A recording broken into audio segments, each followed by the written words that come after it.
migrasi atau imigrasi ya namanya ya. Kalau pindah dari negara Indonesia ke negara lain itu namanya apa ya? Lupa saya. Ya. Nah, itu menyebabkan cara pandangnya berbeda, baik cara pandang dalam hal kesehatan maupun pola hidup. Karena pola hidup atau lifestyle ini akan menyebabkan perubahan di dalam status kesehatan. Ya, itu ke sana apa kaitannya. Ini sudah kita bahas juga ya, apa itu keperawatan anak.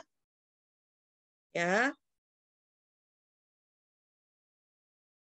Nah, ini perspektif yang kemarin filosofinya ada 5 ya, ada family center care, traumatic care, case management, cost containment, satu lagi apa?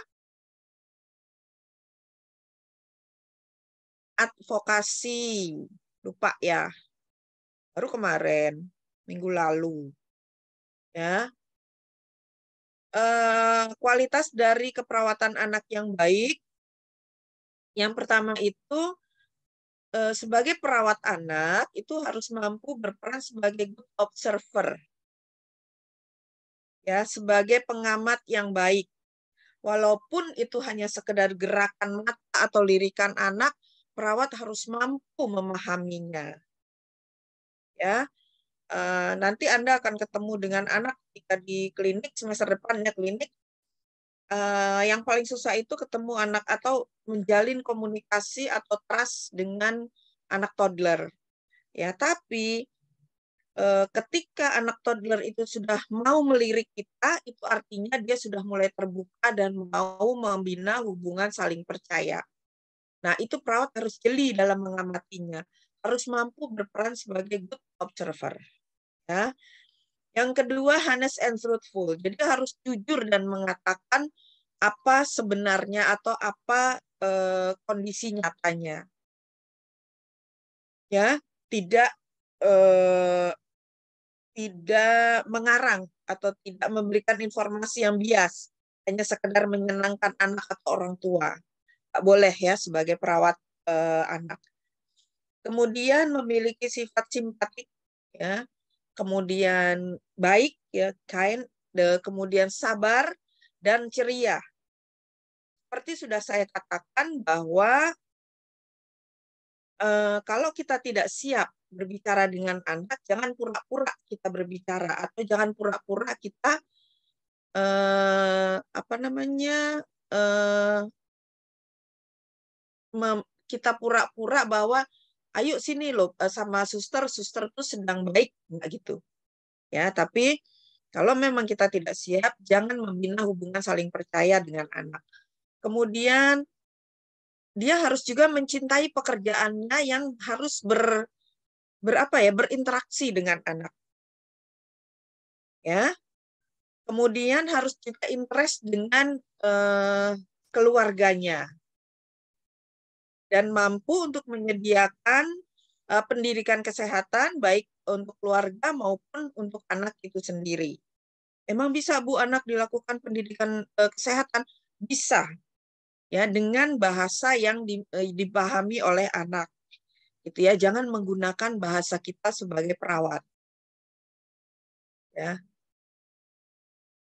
Nah, ini peran perawat sebenarnya nanti dibahas secara tuntas di topiknya Bu Yupi ya, harusnya kan Bu Yupi duluan. Nah, salah satu dari peran perawat itu adalah researcher. Ya, peran utama perawat yaitu sebagai peneliti.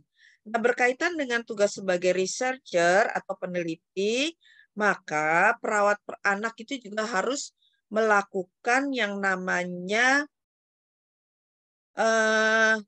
evidence-based practice.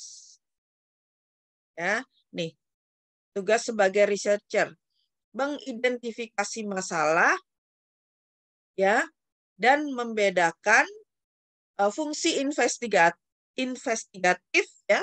Ini sesuai dengan ANA American Associate Nursing. Hanya satu lagi apa ya? Kemudian evidence-based research ini ya. Karena perawat memiliki peran sebagai researcher, maka perawat harus melakukan evidence-based research, yang nantinya digunakan di dalam praktik keperawatan sehingga namanya menjadi evidence-based practice atau praktis berbasis bukti. Ya. Aduh, udah gelap, udah hujan lagi di rumah saya. Nah, ini adalah beberapa tren dan isu, nanti juga dibahas tuntas ketika Bu Yupi menyampaikan topiknya ya. Ada traumatic care yang nanti akan kita bahas, developmental focus, family center care, normalisasi, case management. Ya, nah, oke, sekarang kita mulai dengan evidence-based practice. Maaf saya putus dulu ya, mumpung saya ingat. Saya belum menyampaikan ke kelas RKI ya untuk tugas presentasi yang 8 kelompok. Ya, sudah dibuat ya kelompoknya ya. Dan 8 kelompok itu Anda tidak perlu membuat yang namanya pengertian, penyebab dan sebagainya, tapi yang dibutuhkan atau yang ditargetkan adalah hanya mind map ya. Atau pathoflow. Paham ya? Mind map ya. Udah pernah kan ya? Jadi misalnya gangguan kebutuhan cairan elektrolit. Nah, apa yang terjadi? Misalnya hipovolemia. Penyebab hipovolemia itu apa saja? Berarti ada di atasnya. Misalnya diare, perdarahan, dan sebagainya menyebabkan hipovolemia. Apa yang terjadi ketika hipovolemia pada sistem pembuluh darah? Kemudian menimbulkan apa? Menimbulkan tanda dan gejala apa? Dari tanda dan gejala itu menimbulkan masalah keperawatan apa? Masalah keperawatan itu memerlukan intervensi apa? Begitu seterusnya ya. Jadi yang dibutuhkan itu skema saja, pathoflow. Ya, tapi Anda harus menguasai gitu ya. Saya lupa menyampaikan kemarin di kelas RKI, tapi di kelas A dan B sudah saya sampaikan. Ya, nanti kalau ada pertanyaan tentang itu atau sambil menunggu kelas B, ada yang nggak paham nggak dengan tugasnya?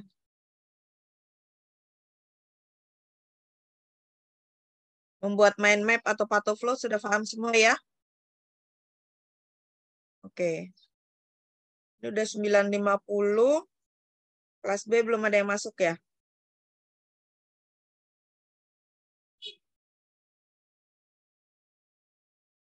Kita stop dulu deh. Yuk, siapa yang mau bertanya dengan tugasnya?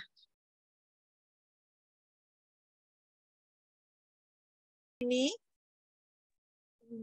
Paham, Ibu. Ini? Ini Alfionita. Dengarkah suara saya? Izin menjawab, paham, Ibu. Hah? Nggak kedengeran suara kamu? Izin menjawab, paham, Ibu. Paham, oke. Anissa Amalia? Izin menjawab, Ibu. Sudah paham, Ibu.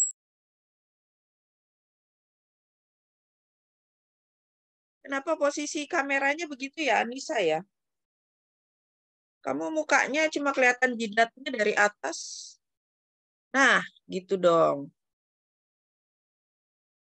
Deva, Iya, Ibu, paham, Ibu. nggak dengar saya suara Deva. Iya, paham, Ibu. Paham. Oke. Marsa Niswa? Izin menjawab, Ibu. Tadi karena sempat terdapat jaringan, saya agak putus gitu, Ibu. Boleh diulang lagi, Ibu? Ya, oke. Deva boleh ngulangin untuk Marsa Niswa?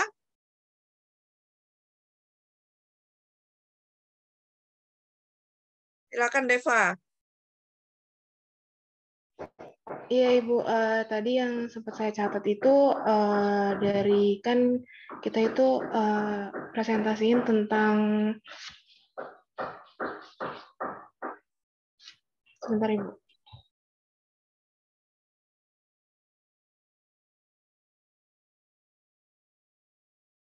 Iya, yang saya catat Ibu itu nanti kita presentasi hal apa yang akan terjadi sampai jadinya gangguan oksigen. Terus nanti kita menjelaskan tentang tanda dan gejalanya. Terus kita menjelaskan respon dari si anak ini apa. Terus akan menyebabkan permasalahan apa pada anak, misalkan seperti nanti kita presentasikan asuhan keperawatannya seperti dari pengkajian sampai diagnosa dan sampai evaluasi terakhir, Ibu. Seperti itu, Ibu. Emang saya ngomong begitu?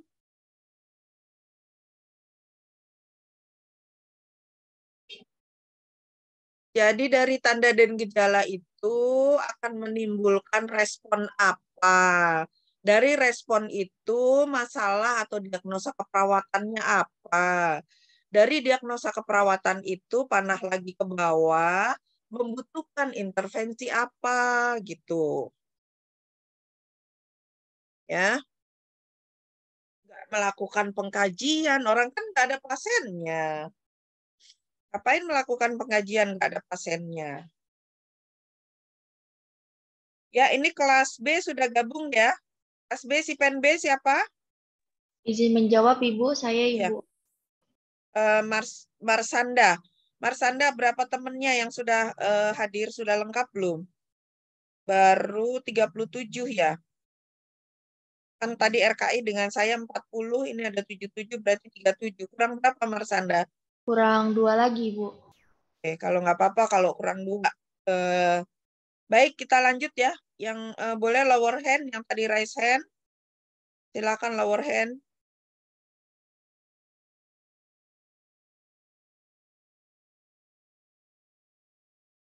Marsaniswa belum lower hand. Ya, oke.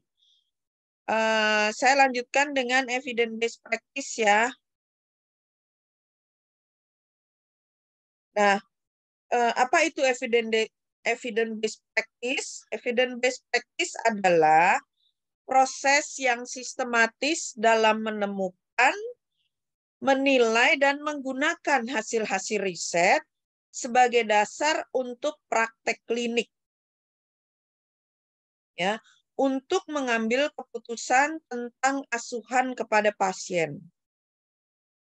Di mana penelitian keperawatan ini menyediakan fondasi ya untuk dilakukannya evidence-based nursing practice.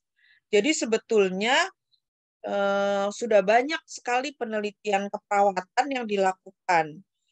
Tetapi teman-teman di lapangan atau di klinik itu belum belum menggunakan secara optimum. Ya. Nah, penggunaan hasil-hasil riset atau penerapan hasil-hasil riset di lapangan itulah yang namanya evidence-based practice nursing atau evidence-based nursing practice. Ya, banyak sekali hasil-hasil penelitian di lapangan ya. Nah, bagaimana cara menggunakannya? Nanti langkah-langkahnya akan dibahas.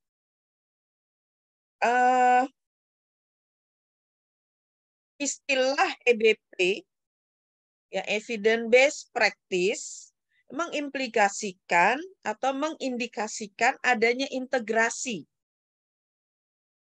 ya antara the best scientific ya antara ilmu-ilmu atau sains terbaik yang tersedia dengan pengalaman klinik dan nilai-nilai yang dianut oleh pasien. Jadi ada segitiga, ada hasil-hasil penelitian atau scientific evidence, kemudian ada tenaga-tenaga ahli atau expertise klinikal, dan ada nilai-nilai yang dianut oleh pasien. Nah, integrasi dari ketiganya inilah yang dinamakan dengan evidence-based practice. Semuanya harus ada, harus terintegrasi. Karena kalau salah satu saja tidak terintegrasi, maka tidak bisa diterapkan evidence-based ini. Ya. Ini pengertian lain bahwa evidence-based practice adalah penggabungan antara bukti yang diperoleh dari hasil penelitian dengan praktik klinis dan dengan pilihan atau nilai-nilai yang dianut oleh pasien dalam suatu keputusan klinis atau clinical judgment. Ya. Nah, pengertian lain menurut Ingersoll bahwa penggunaan evidence-based practice itu adalah penggunaan teori dan informasi yang diperoleh berdasarkan hasil penelitian secara teliti, jelas, dan bijaksana. Ya, kenapa harus bijaksana? Karena tadi ada nilai-nilai yang dianut oleh pasien. Ya, dalam pembuatan keputusan tentang pemberian asuhan keperawatan kepada individu atau kelompok pasien dengan mempertimbangkan kebutuhan, ya tolong digarisbawahi, mempertimbangkan kebutuhan dan nilai-nilai dari pasien tersebut.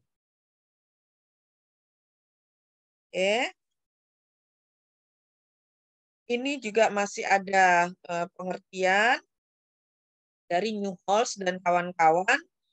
Memang tahunnya lama ya, tapi di kita ini susah nyari bukunya.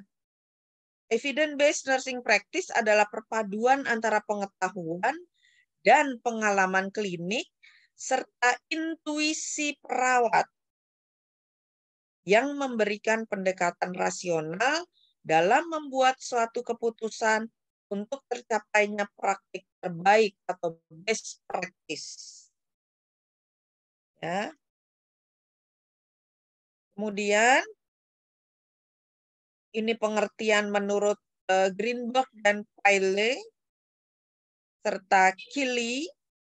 Ya, evidence-based practice adalah penggunaan bukti untuk mendukung pengambilan keputusan di pelayanan kesehatan. Ya, ini menurut Melnick dan Feinout. Ya, bahwa evidence-based practice ini adalah penggunaan bukti eksternal, bukti internal atau clinical expertise. Siapa sih kalau kita bilang clinical expertise siapa? Salah satunya siapa?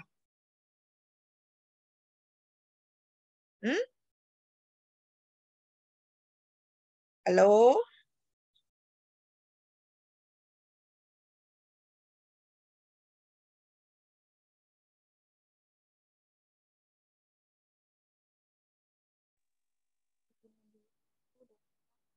Siapa? Kalau kita bicara clinical expertise siapa? Izin menjawab, Bu, tenaga kesehatan. Tenaga kesehatan ya, terutamanya perawat. Karena ini adalah evidence-based nursing practice ya. Selain dari bukti internal, juga harus ada manfaat dan keinginan pasien untuk mendukung pengambilan keputusan di pelayanan kesehatan. Ini tadi yang berkaitan dengan nilai-nilai yang dianut oleh pasien. Ya, ini kira-kira gambarnya seperti ini. Ketutup ya bawahnya ya. Bentar.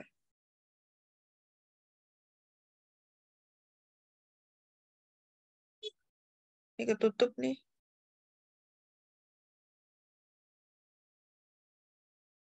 Ya.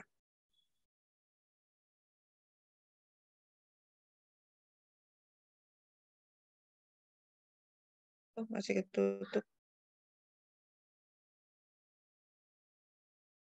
Oke. Jadi tadi evidence-based practice itu ada clinical expertise, yaitu tenaga kesehatan terutama perawat, ada best research evidence, ya atau hasil-hasil penelitian, ada nilai-nilai yang dianut oleh pasien, dan ada dukungan dari manajemen, dukungan dari institusi. Ini yang keempat. Ya, jadi salah satu dari 4 komponen ini tidak ada, maka evidence-based practice tidak bisa diterapkan. Ya, dukungannya kuat, dana, fasilitas dan sebagainya. Hasil risetnya ada, pasien menyetujui, ya, ya baik, saya mau dilakukan itu. Tapi orang yang akan melakukan tidak ada, maka tidak bisa diterapkan. Ya, begitu juga ada tenaga ahlinya. Kemudian ada nilai-nilai pasiennya yang sesuai atau pasien mau dilakukan, tetapi tidak ada hasil riset yang akurat. Ya, nggak bisa juga dilakukan. Gitu ya.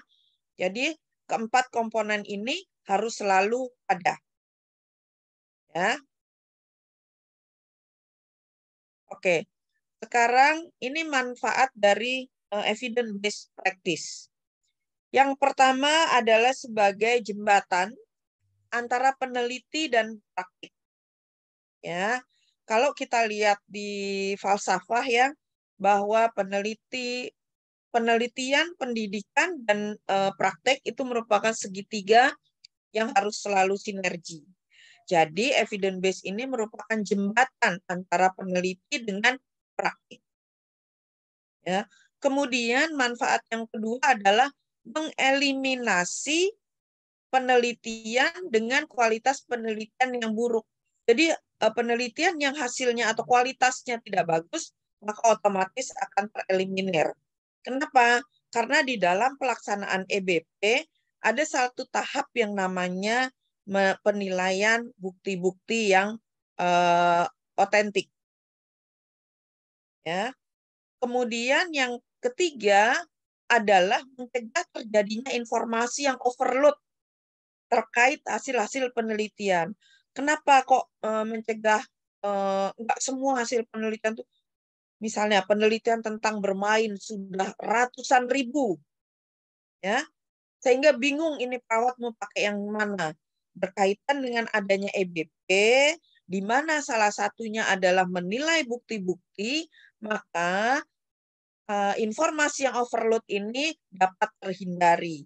Karena apa? Karena yang diambil hanya berdasarkan hasil penilaian dari bukti-bukti yang terbaik saja. Ya. Nah, yang berikutnya, yang keempat, yang tidak kalah pentingnya adalah, mohon maaf kalau agak terputus-putus ya, sebetulnya saya ini sedang kurang fit, sinusitisnya kambuh, cuacanya panas hujan gitu ya.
Ya, baik, saya lanjutkan. Manfaat yang keempat adalah mengeliminasi budaya praktik tanpa evidence base. Jadi, kalau praktek tanpa evidence base artinya semuanya hanya coba-coba tanpa ada bukti-bukti yang sahih. Gitu ya. Nah, itu yang dihindari. Misalnya contohnya katanya kalau anak demam itu direndam air hangat bisa turun loh panasnya gitu. Katanya ya, atau katanya kalau anak demam itu dibalurin bawang yang dikunyah itu bisa sembuh loh. Katanya kalau anak kembung itu dibalurin bawang merah yang ditumbuk kasar itu bisa sembuh loh gitu. Ya, itu mengeliminasi praktek-praktek yang bukan berdasarkan hasil penelitian atau evidence base. Ya. Seperti yang kemarin kita contohkan,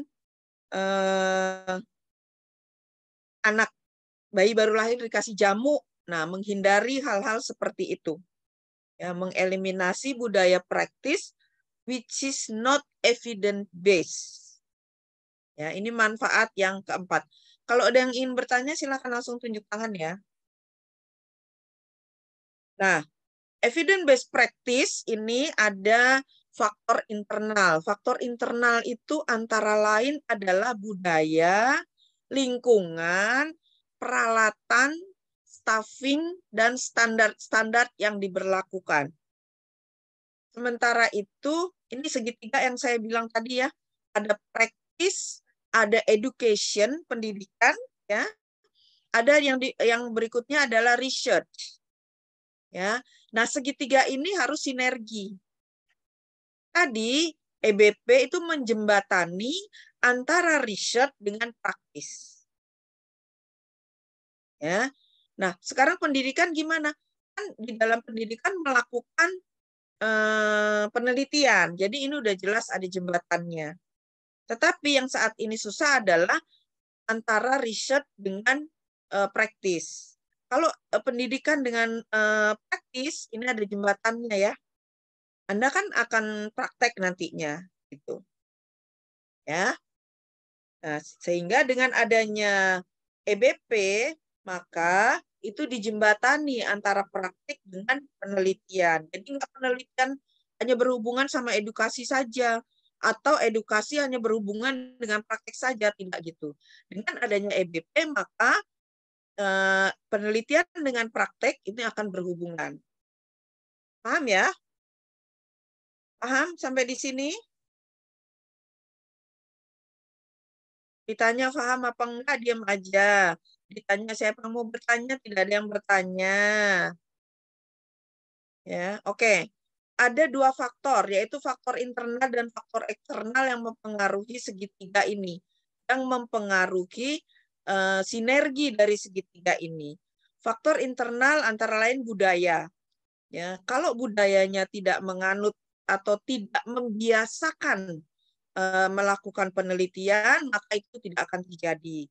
Kemudian lingkungannya mendukungkah terhadap penelitian yang dilakukan, misalnya kepala ruangannya, kemudian bagian diklatnya, ya. Selain itu tersediakah alat-alat yang digunakan untuk melakukan penelitian dan staffing, siapa yang akan melakukan penelitian serta standar-standar apa yang akan diterapkan. Ini faktor internal. Faktor eksternal yaitu misalnya akreditasi. Ya. Semakin tinggi atau baik nilai akreditasi suatu institusi, maka dia harusnya makin sering melakukan research. Kemudian legislasi, kewenangan. Ya, apakah dia memiliki kewenangan untuk melakukan research?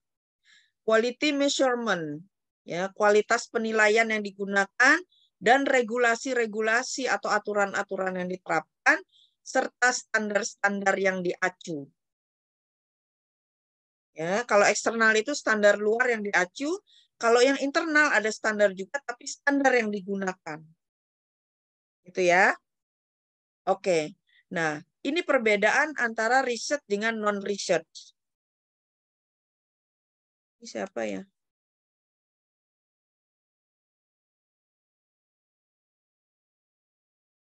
Ya, perbedaan antara riset dengan non-riset.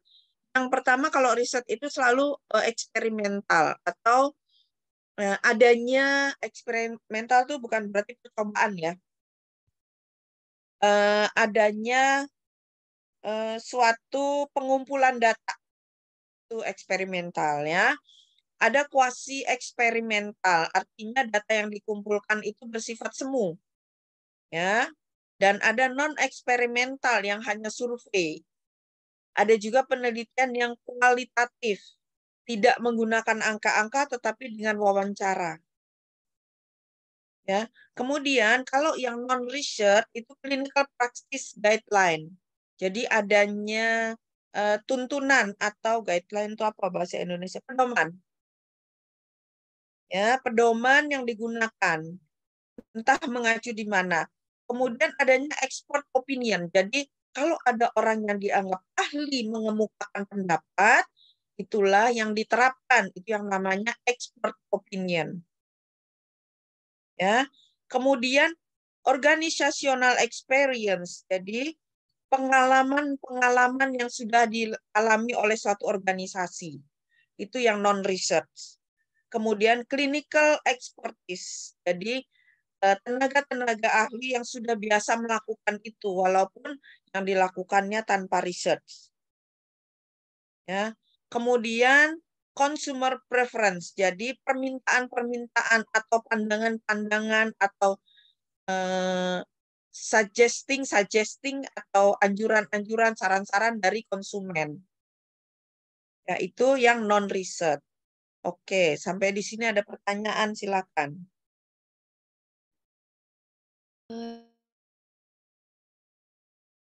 Silakan. Izin masuk, Siapa dulu nih? Hertinayu apa siapa? Siapa duluan tadi? Silakan. Nggak kelihatan namanya nih, siapa nih? Ya, silakan tadi siapa yang duluan? Ibu izin, Bu. Faris. Tadi Ita. Putus-putus. Sambil nunggu Faris duluan ya. Silakan Faris. Ya, Bu, baik, terima kasih, Bu. Saya Faris dari tadi sih bertanya, Bu. Tadi kan Ibu mengatakan bahwa untuk evidence base ini harus menggunakan karya ilmiah. Nah, kan karya ilmiah ini kan banyak, dan kata Ibu tadi karya ilmiah itu dipilih dari yang terbaik. Nah, saya mau bertanya, Bu, kira-kira indikator dari karya ilmiah yang terbaik itu seperti apa ya, Bu? Ya. Nanti ada di situ di bawah. Penilaian, cara menilai hasil penelitian yang baik, ya, itu ada di bawah nanti. Di slide berikutnya, ya. Oke. Hertinayu? Iya, silakan. Sebelumnya saya izin bertanya, izin bertanya mengenai penjelasan lebih rincinya, Bu, di standar yang diterapkan di faktor internal dan standar yang ditetapkan di faktor eksternalnya, Bu. Oke. Ya, jadi gini, standar di faktor internal itu adalah standar-standar yang kita gunakan, ya, SOP. Ya, SOP yang kita gunakan. Di institusi itu gunakan. Apa sih SOP-nya? Misalnya SOP dalam memasang infus misalnya. Langkah pertama apa, langkah kedua apa. Itu adalah standar di faktor internal. Sementara di faktor eksternal, standar ini adalah standar-standar yang dikeluarkan oleh misalnya tadi ANA, ya, kemudian Canadian Association, CNA, Canadian Nursing Association, gitu. Ya, nah standar kita ini mengacu nggak sih ke standar eksternal, gitu? Atau kita buat sendiri standarnya? Itu Hertinayu. Paham ya? Karena kan kalau standar yang di luar ini sudah standar internasional gitu. Tapi standar yang di faktor internal ini adalah standar yang berlaku untuk institusi di mana standar itu bekerja gitu, atau berlaku. Bisa menjawab, Hertinayu? Iya, Ibu, menjawab. Oke, baik. Tadi yang putus-putus siapa ya? Udah oke kah signalnya? Tadi kita mau tanya, tapi sudah terjawab, Ibu, yang tadi pertanyaan. Pertanyaan siapa?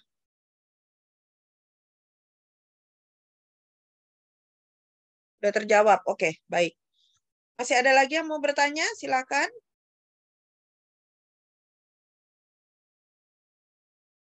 Baik, kalau tidak ada, saya lanjutkan ya. Ada? Silakan. Izin bertanya Ibu, Ya, sebelumnya saya masih Sodevina. Siapa? Ya, dalam Marcini Sodevina, Ibu. Ya, dalam tadi ada research kan di sini ada kuasi eksperimental ya, Ibu. Nah, tadi itu sifatnya semua. Nah, di sini tuh sifat semuanya itu seperti apa ya, Ibu? Kuasi eksperimental, ya. Jadi gini, kalau eksperimental itu adalah murni.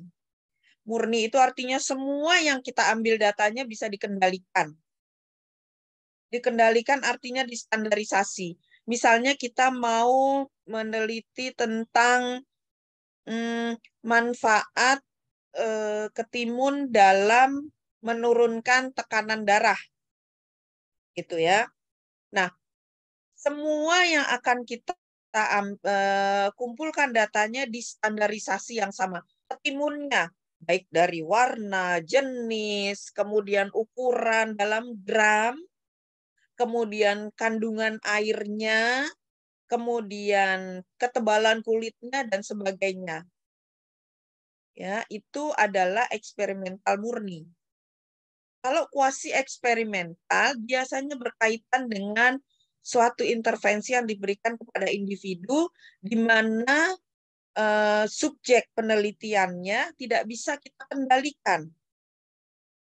Ya, misalnya saya mau memberikan intervensi keperawatan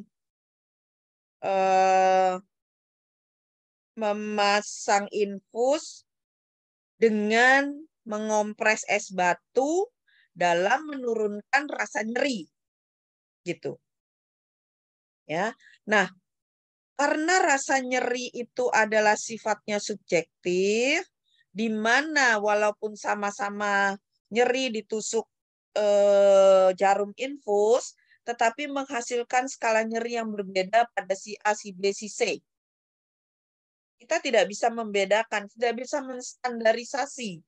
Si A ini harus yang nyeri subjektifnya seperti ini, si B harus yang seperti ini, nggak bisa kita standarisasi. Itu kuasi eksperimen. Jadi yang eksperimental ini maksudnya adalah pengumpulan data yang lazimnya dilakukan di laboratorium karena subjek penelitiannya terstandar penuh. Itu ya. Paham nggak, Devina? Ya, Ibu, paham, Ibu. Ya, nanti lebih lanjut akan dibahas di mata kuliah riset ya di semester 7. Ya, oke. Masih ada lagi? Tidak ada? Baik, kalau tidak ada saya lanjutkan. Ini yang tadi ya, komponen EBP ya, ada bukti eksternal, bukti internal, dan manfaat serta keinginan atau nilai-nilai dari pasien yang dianut pasien. Ya, nah bukti eksternal itu adalah hasil penelitian, teori-teori yang lahir dari penelitian, pendapat dari ahli, hasil dari diskusi panel para ahli. Kemudian bukti internal itu penilaian klinis, hasil dari proyek peningkatan kualitas dalam rangka meningkatkan kualitas pelayanan, hasil dari pengkajian dan evaluasi pasien, kemudian alasan klinis, evaluasi dan penggunaan sumber daya tenaga kesehatan, ya untuk melakukan treatment yang tadi yang sudah dipilih dari hasil penilaian klinis ini, kemudian pencapaian hasil yang diharapkan. Ini adalah bukti-bukti internal.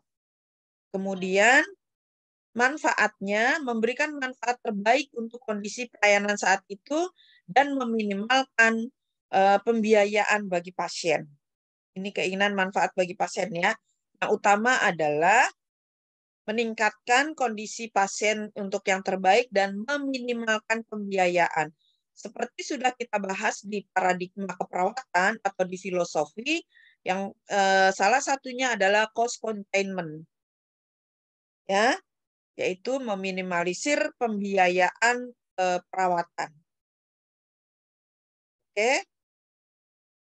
Nah, kalau di keperawatan anak, evidence-based practice itu adalah mengumpulkan, menginterpretasikan, dan mengintegrasikan informasi yang berasal dari keluhan pasien.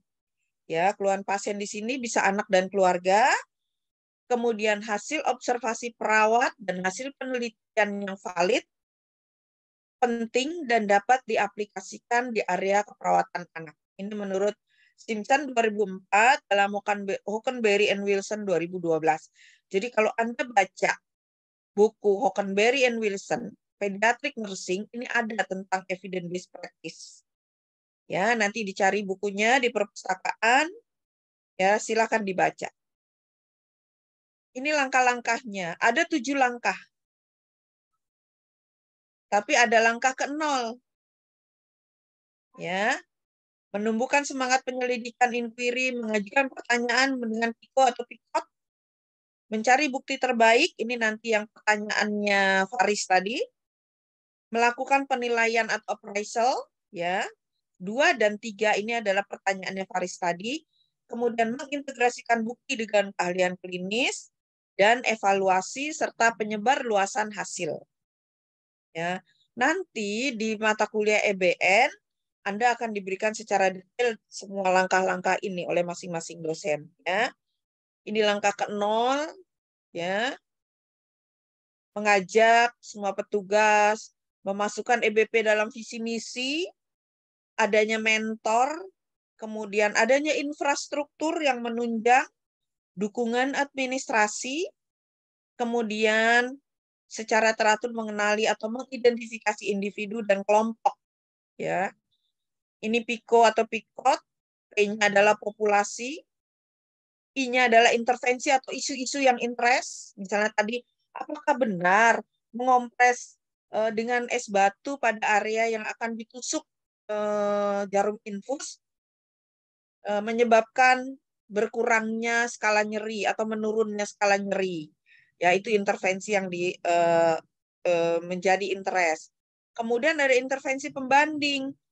Bagaimana dibandingkan dengan pasien yang tidak mendapat tadi kompres es batu, ya. Nah, outcome atau hasil yang diharapkan dari intervensi itu apa sih pada pasien Anda atau pada populasi pasien Anda?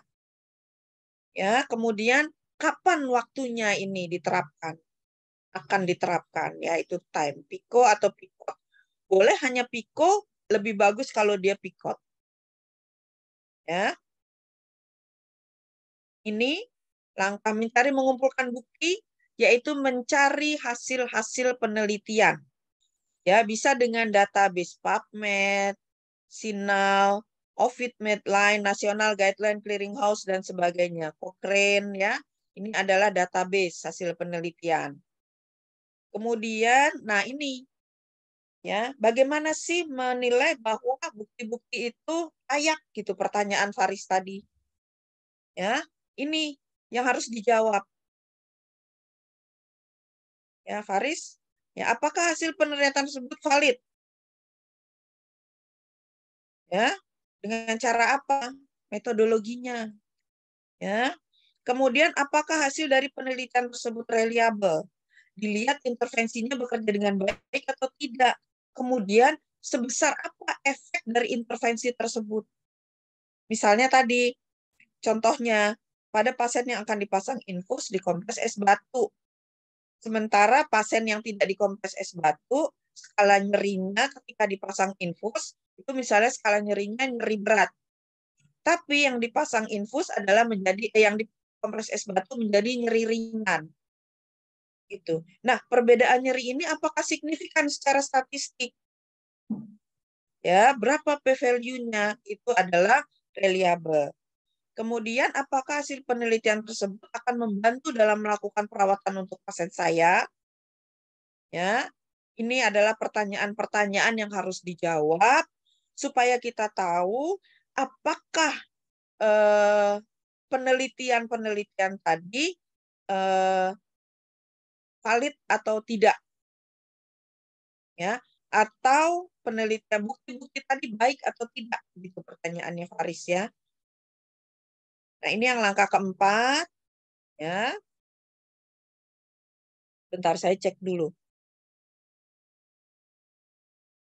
Oh, nggak ada. Nanti di EBP ya, Faris ya. Ada di EBP nanti ada itu, ada matriks ya untuk menilai, tinggal centang-centang. Di mata kuliah EBP nanti. Saya juga kebetulan yang menyampaikan ini. Ya. Oke. Kemudian langkah yang keempat adalah clinical expertise. Siapa yang akan melakukan pengambilan keputusan? Ya. Kemudian di langkah kelima mengevaluasi outcome. Benar nggak sih kalau itu diterapkan ternyata memang tadi yang saya bilang ya, menurunkan skala nyeri sampai dengan sekian dan hasilnya signifikan gitu ya dengan statistik. Nah, kemudian yang langkah terakhir adalah menyebarluaskan hasil tadi EBP. Bisa disebarluaskan melalui presentasi oral, panel presentasi, roundtable, dan sebagainya. Ya, ini saya mau kasih contoh evidence-based practice di dalam keperawatan anak yang sudah saya lakukan, yaitu Modified Chronic Care Model. Nah, Modified Chronic Care Model ini biasanya digunakan untuk penyakit-penyakit kronis secara umum. Chronic Care Modelnya nih. Tetapi saya melakukan modifikasi sehingga namanya menjadi Modified Chronic Care Model. Ini diterapkan untuk anak thalassemia umur 7-15 tahun, thalassemia beta mayor. Ya, ini salah satu contoh. Ya, ini pembiayaan ya. Kalau di dunia itu untuk anak thalassemia itu 1 tahunnya 30.000 US dollar per tahun per anak. Di Indonesia 200 sampai 300 juta per tahun per anak. Ya, ini di luar biaya kalau komplikasi. Ya. Kemudian ini epidemiologi WHO nggak usah. Nah, ini masalah yang terjadi pada thalassemia, menurunnya kualitas hidup. Ya, kemudian, nah setelah diterapkan chronic care model, maka hasil yang, nah ini adalah modelnya. Ya, ini diterapkan di unit thalassemia RSCM. Makanya sekarang unit thalassemia RSCM itu menjadi pusat rujukan thalassemia. Ya, setelah menerapkan modified chronic care model yang hasil disertasi saya ini. Ya. Nah, sekarang masih dilengkapi juga dengan ini kan intervensinya ya. Nih, peningkatan pengetahuan keterampilan perawat. Sekarang dilengkapi juga dengan modul menurunkan kronik soro, karena kronik soro itu duka berkepanjangan terjadi pada pasien dengan penyakit-penyakit kronis pada orang tuanya ya, orang tua yang memiliki anak dengan penyakit kronis. Ya, ini rumit memang, tapi setelah ini diterapkan maka kualitas hidup anak meningkat. Kualitas hidup anak thalassemia beta mayor di RSCM meningkat. Sekarang sudah punya band ya. Band khusus anak-anak thalassemia dan itu sering manggung di acara-acara tertentu. Ya, jadi kualitas hidupnya meningkat. Ini sasarannya ya, kemudian komponennya sekedar ini evaluasinya. Ini perangkatnya. Ada buku 1, 2, 3, 4, sekarang udah sampai buku 8, udah ada 4 buku lagi tambahan. Ya. Ini uji cobanya. Nah, ini hasilnya. Ya. Setelah diterapkan, ini yang hijau ini adalah post ya, setelah diterapkan. Ini yang hijau muda sebelum diterapkan. Dan ini secara signifikan ya, dengan p-value-nya kurang dari 0,05. Apa itu p-value? Nanti di mata kuliah riset, di mata kuliah statistik ya. Sekarang lagi ada statistik kan? Ya. Jadi ini adalah sikap keluarga dalam merawat anak sebelum diberikan intervensi atau diterapkannya evidence-based tentang modified chronic care model. Setelahnya menjadi 60,2. Jadi peningkatan ini signifikan karena P-nya kurang dari 0,05. Begitu juga dengan pengelolaan diri anak. Tadinya anak nggak tahu kapan harus ke rumah sakit. Ya, setelah dilakukan penerapan evidence-based ini, maka pengelolaan dirinya jadi meningkat menjadi 60,5. Ya, begitu juga status fungsionalnya. Walaupun ini meningkatnya sedikit, tapi secara statistik dia signifikan. Ya. Nah, ini yang sangat sangat signifikan adalah kualitas hidup anak. Ini ya bisa kita lihat. Fungsi fisiknya tadinya cuma 68,36, kemudian meningkat menjadi 74,43. Ya, dan ini signifikan. Fungsi psikologisnya yang tadinya minder, nggak mau sekolah karena warna kulitnya berbeda dengan anak pada umumnya, itu anak menjadi percaya diri. Ya, meningkat menjadi 68,25. Itu tadi yang saya bilang setelah diterapkan ini, sekarang ada kumpulan anak-anak thalassemia. Dia membentuk grup band, punya peer group. Ya. Kemudian fungsi sosial juga begitu. Anak jadi gampang bergaul, Ya, anak jadi tidak minder, itu naiknya banyak nih. Yang paling tinggi adalah fungsi sosial. Ya, fungsi sekolah yang tadinya dia putus sekolah di kelas 3 SD, kelas 2 SD. Kenapa dia putus sekolah? Karena fisiknya terganggu. Cepat lelah, tidak mampu melakukan olahraga, ya. Dia sekarang menjadi tidak. Kenapa? Karena dia sudah mampu mengelola dirinya. Tadi di depannya pengelolaan dirinya naik. Ya, sangat signifikan semua naiknya, sehingga overall kualitas hidup anak itu meningkat dari 66,42 menjadi 72,56. Ya, dengan menerapkan chronic care model yang sudah saya modifikasi. Yang khusus untuk pasien thalassemia. Gitu ya, ini contoh modified chronic care model. Oke, ada pertanyaan sampai sejauh ini?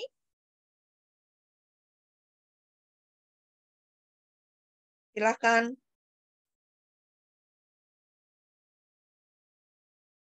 Ada?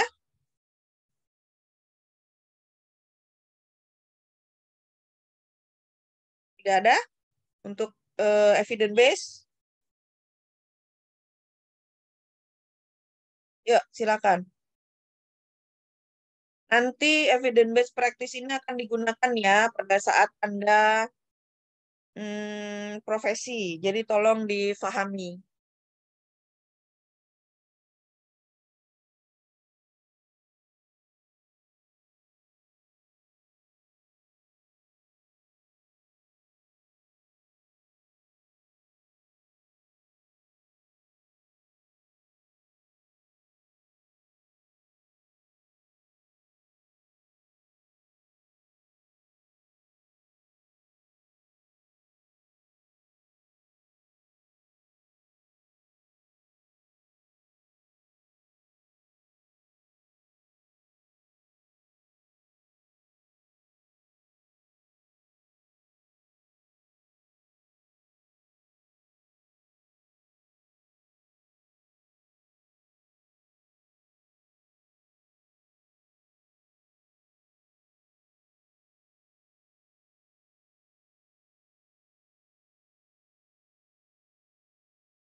Bimbingan antisipasi ya. Mungkin kelas B belum dengar informasi untuk mata kuliah bimbingan untuk topik bimbingan antisipasi ini saya ambil alih karena Bu Yupi sibuk ya. Jadi satu topik ini saya ambil alih.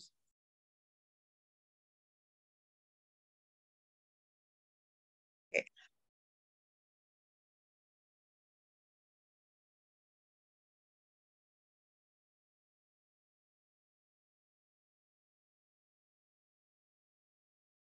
Ya. Bimbingan antisipasi atau anticipatory guidance. Membesarkan anak ini merupakan tugas yang tidak mudah. Ya. Setiap fase pada anak menimbulkan trauma. Ya. Maka Mencegah sebelum masalah terjadi, ini merupakan tindakan yang paling tepat. Dan keluarga itu unik. Cara orang tua membesarkan anak tidak dapat dinilai secara umum karena dipengaruhi oleh sosial dan kultural atau budaya tertentu. Nah, untuk itu diperlukan bimbingan bagi orang tua untuk mencegah terjadinya masalah pada setiap fase perkembangan, terutama pada masa infan hingga prasekolah. Ya, ini saya tulis dengan merah karena ini adalah golden period. Ya.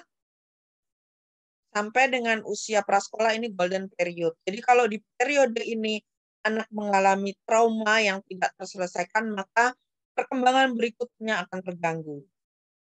Bimbingan antisipasi adalah memberitahukan upaya bimbingan kepada orang tua tentang tahapan perkembangan sehingga orang tua sadar akan apa yang terjadi dan dapat memenuhi kebutuhan sesuai dengan usia anak. Harusnya materi ini memang diberikan setelah Anda menerima konsep tentang tumbuh kembang. Tapi karena Bu Des masih umroh ya, jadi nggak apa-apa nanti tinggal dikaitkan. Ya, pada saat materi ini nanti ketika Bu Des menyampaikan, tinggal dikaitkan. Menyampaikan konsep tentang tumbuh kembang, kaitkan pertanyaannya ya. Kita mulai pada tahap infan atau bayi. Nah, pada tahap bayi ini bimbingan dibagi menjadi 2 tahap, yaitu 6 bulan pertama dan 6 bulan kedua, atau 0 sampai 6 bulan dan 6 sampai 12 bulan. Pada 6 bulan pertama ini akan terjadi proses penyesuaian orang tua dengan bayinya, terutama pada ibu yang membutuhkan postpartum emotional support. Ya. Perubahan hormonal yang secara tiba-tiba ketika postpartum, ya ketika hamil itu kan ada hormon tertentu yang dia tinggi, tapi begitu anaknya lahir hormon itu langsung drop gitu. Nah, perubahan hormonal itu yang menyebabkan kadang-kadang ibu sulit beradaptasi sehingga membutuhkan emosional support. Ya. Kemudian di sisi lain, ibu juga harus melakukan perawatan terhadap bayinya. Nah, tugas kita adalah membantu orang tua untuk memahami bahwa bayi sebagai individu yang mempunyai kebutuhan yang diekspresikannya melalui tangisan.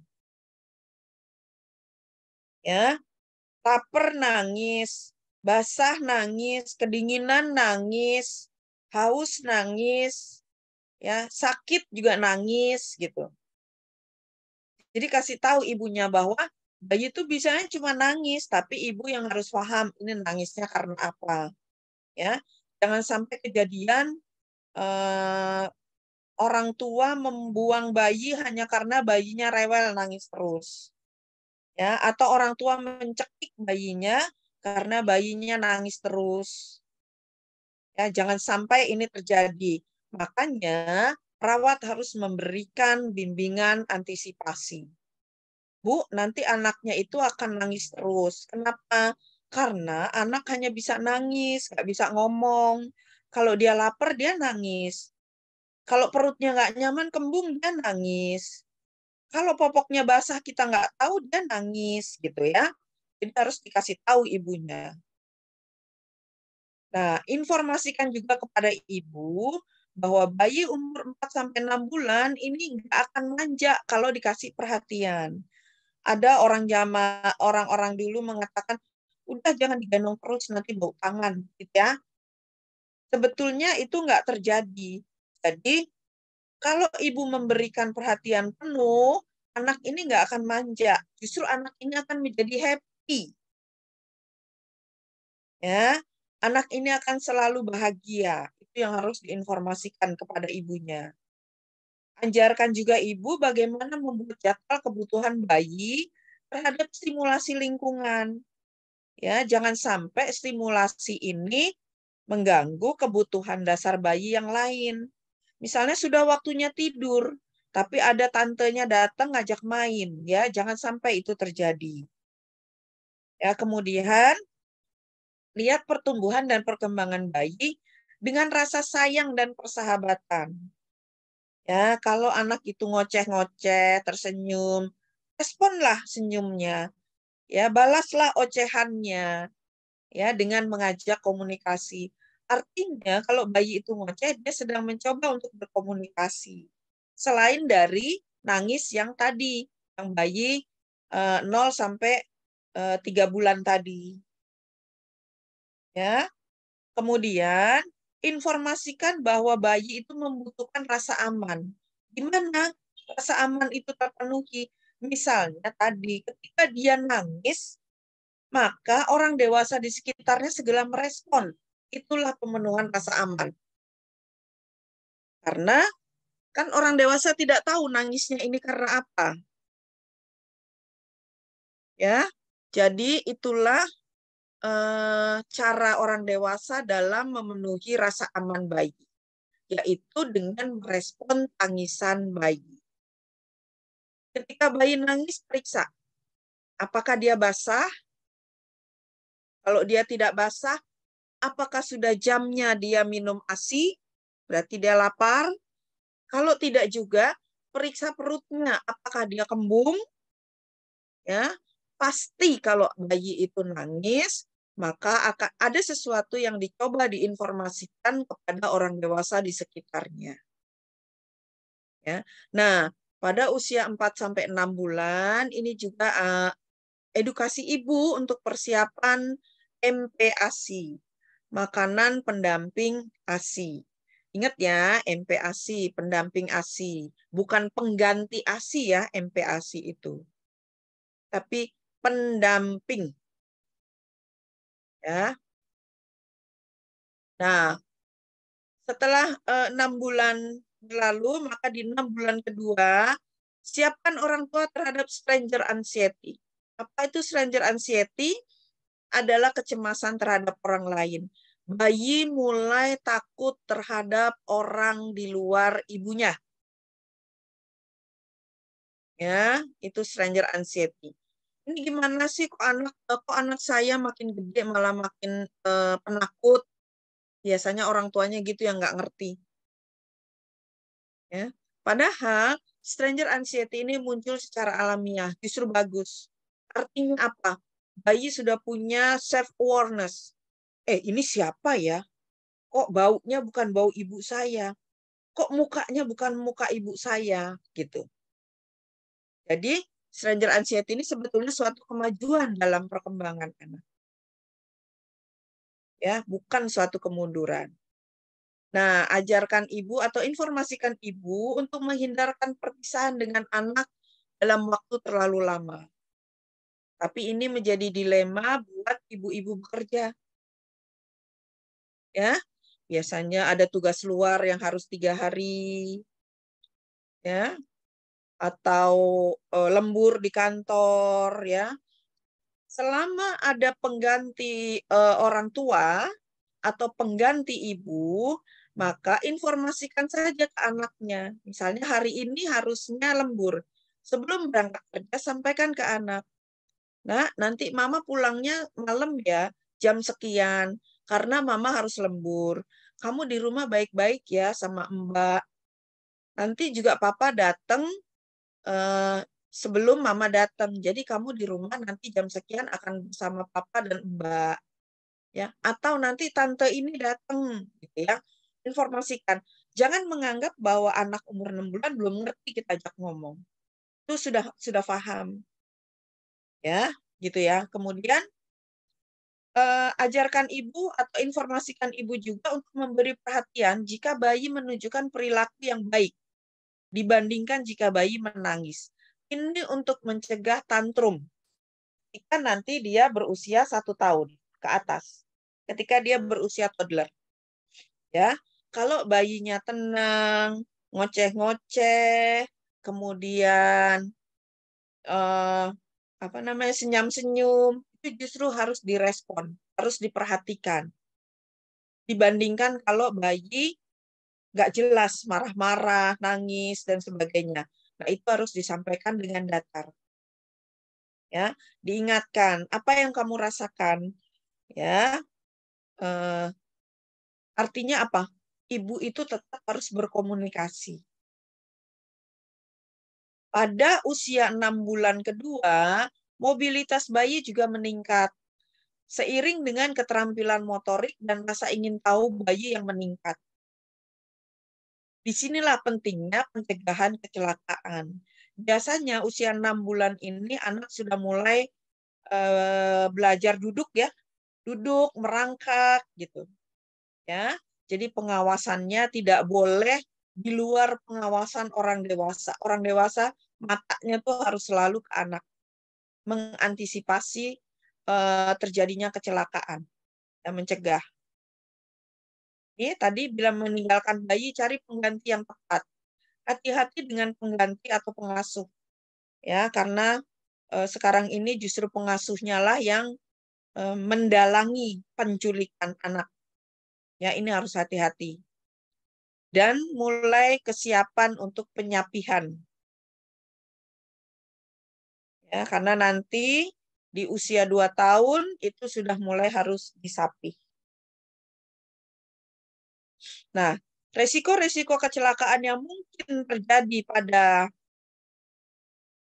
masa bayi adalah yang pertama aspirasi benda. Biasanya yang paling sering itu bedak.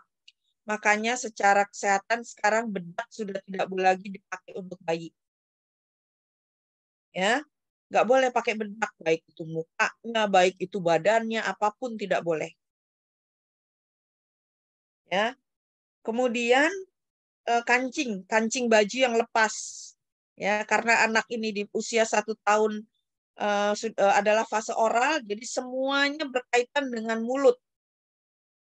Di mana koordinasi anak sudah bagus antara tangan dengan mulut, sehingga beresiko untuk aspirasi atau choking, ya, kancing baju yang lepas atau benda-benda kecil lainnya. Biasanya anak umur 6 bulan ke atas tuh mulai tangannya tuh ngutak-ngatik, copot satu kancing baju. Ya, dan karena dia masih pada fase oral, sehingga dengan ringannya masuk ke mulut. Gitu ya. Resiko yang kedua adalah jatuh dari tempat tidur. Ya, harus dipasang pengaman tempat tidur dan jangan letakkan di tempat yang tinggi. Biasanya umur-umur segini nih nggak pakai lagi tempat tidur, hanya kasur ditaruh di bawah. Supaya aman anaknya, nggak ngelundung. Ya. Kemudian luka bakar. Luka bakar terjadi pada saat dimandikan. Ya. Yang salah adalah kita menyiapkan air hangat, harusnya air dinginnya dulu yang ditaruh, baru ditambahkan air hangat.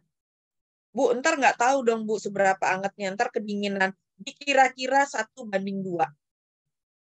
Ya, jadi kalau air panasnya 1 gayung, maka Anda harus menyiapkan air dinginnya 2 gayung gitu.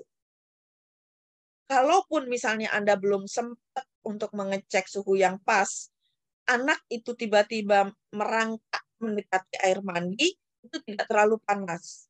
Dibandingkan Anda meletakkan dulu air panasnya gitu. Ya. Kemudian keracunan, ini yang kemarin saya sampaikan ya, penggunaan obat-obat atau bahan toksik lainnya.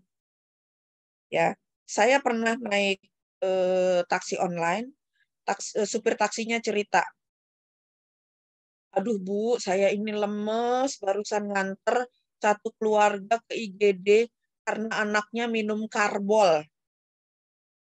Ya, bahan pembersih lantai. Kok bisa? Orang tuanya salah itu, saya langsung ngomel. Kenapa pembersih lantai bisa terjangkau sama anak umur 1 tahun? Saya bilang, orang tuanya lalai. Ya itulah Bu, namanya musibah. Enggak Pak, ya saya punya anak. Bapak harus ingatkan istrinya sekarang juga, pindahkan semua barang-barang yang bersifat racun ke tempat-tempat yang tidak terjangkau anak. Saya bilang, ya Bu, tadi saya udah telepon. Ya, jadi itu bahayanya. Kemudian kurang oksigen. Biasanya anak itu suka memasukkan kepalanya ke sarung bantal, ya, atau plastik bungkus tertentu, ya, sehingga anak menjadi hipoksia atau kekurangan oksigen. Ini yang harus diwaspadai. Itu tadi sebabnya anak ini tidak boleh lepas dari jangkauan mata pengasuhnya. Ya, apakah ibu, apakah babysitter dan sebagainya, harus dalam jangkauan, baik jangkauan tangan maupun jangkauan mata. Ya. Oke, itu untuk usia bayi. Untuk usia toddler itu 1-3 tahun. Masalah penting yang akan terjadi selama masa toddler adalah toilet training. Kemudian sibling rivalry. Negativism, temper tantrum, ini yang nangis meraung-raung, egosentris, it's mine, ya, semuanya punya saya, semuanya punya saya. Kemudian karena eksplorasinya yang sangat tinggi, maka sangat berisiko terjadi kecelakaan. Ya, banyak kita lihat anak yang tidak bisa buka lemari es, dia akan mencari bantuan dengan kursi, naik, ya, buka lemari es. Saya ingat waktu anak saya yang pertama itu kecil, dia senang sekali duduk di kulkas. Jadi kulkasnya dibuka, dia taruh pantatnya, dia duduk di kulkas itu.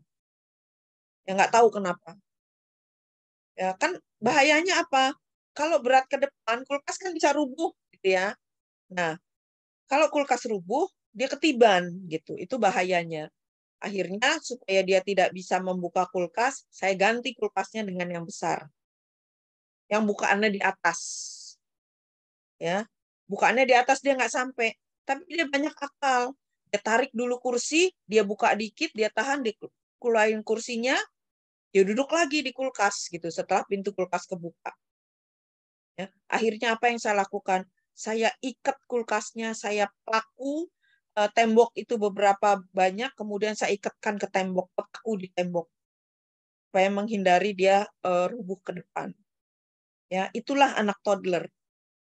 Sangat canggih. Ya, banyak akalnya. Ya. Nah, kalau anak saya yang kedua ketika toddler beda lagi, senengannya naik tangga. Saya tutup tangganya pakai pintu depan tangga. Tapi apa yang dia lakukan? Dia naik dari sela-sela itunya tangga. Apa tuh? Kan tangga tuh suka di pinggirnya tuh ada semacam kayak pilar ya, yang kecil-kecil untuk nutup samping-sampingnya. Dia miring badannya, masuk dari situ, naik lagi ke tangga walaupun depannya dikunci. Tutup ya. Itulah hebatnya toddler. Ya, makanya di dalam tumbuh kembang toddler ini dikenal dengan si setan kecil. Karena banyak sekali akalnya. Ya, ini yang harus diwaspadai. Ya, resiko kecelakaan yang paling utama. Ya, kalau main ini egosentris. Semuanya punya saya, padahal bukan punya dia. Kenapa sih ini terjadi? Karena anak toddler sedang tumbuh otonominya. Mau menunjukkan jati dirinya. Ya. Nah, toilet training ini tugas utamanya adalah mendidik menjadi bersih. Tapi juga tidak boleh terlalu bersih. Dikit-dikit cebok, dikit-dikit cuci tangan. Ya, karena kalau terlalu bersih, maka nanti akan terjadi perkembangan di fase paliknya. Pada usia 18-24 bulan, ini saat anak dapat berjalan, barulah upaya paling pas untuk dilakukan toilet training. Ya, kemudian anak juga sudah dapat mengontrol voluntar dari sphincter ani dan sphincter uretra. Kemudian anak dilatih untuk melepas dan menahan defekasi. Ya, anak menguasai kemampuan motorik tadi berjalan. Ini kurang G ya. Kemudian anak mampu mengontrol dirinya dan memenuhi kesenangan dirinya. Ini untuk fase palik. Fase anal, sorry.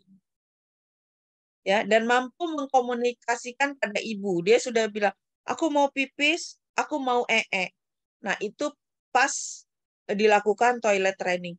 Atau dia memberikan signal. Ya, biasanya kalau anak belum mampu ngomong, signal miksi atau BAK adalah dengan gelisah atau geleng-geleng kepalanya. Ya, itu tanda bahwa dia ingin BAK. Nah, saat itulah ibu, yuk kita ke kamar mandi. Itu ya. Ini toilet training yang pas. Kemudian, peran perawat adalah menolong orang tua mengidentifikasi kesiapan anak dalam toilet training. Tadi, Bu, kalau anaknya sudah menunjukkan gejala misalnya gelisah atau kepalanya gitu, itu tandanya dia pengen pipis, segera ajak ke kamar mandi. Gitu ya. Nah, training defekasi ini dicapai sebelum training miksi.